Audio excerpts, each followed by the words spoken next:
Après Pierre Valdo, John Wycliffe, Jean Hus, pour le dernier épisode des 4 pré-réformateurs, nous terminerons avec un Italien, Jérôme Savonarola, le cri du prophète oublié. À Florence, dans l'Italie des papes et des artistes, un moine dominicain se leva comme une voix prophétique, Jérôme Savonarola.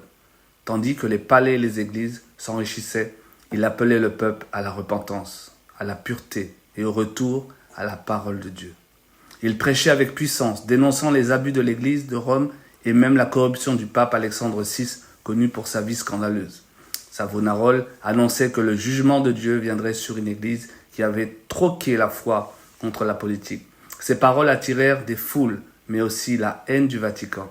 Il fut arrêté, torturé, puis pendu et brûlé vif sur la place publique en 1498.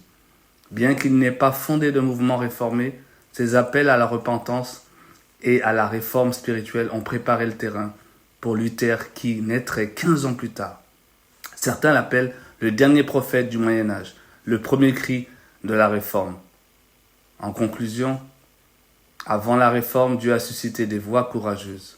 Valdo, Wycliffe, Hus, Savonarola, chacun a préparé la route comme des flambeaux allumés dans la nuit. Et toi, que feras-tu de la lumière que Dieu t'a confiée ?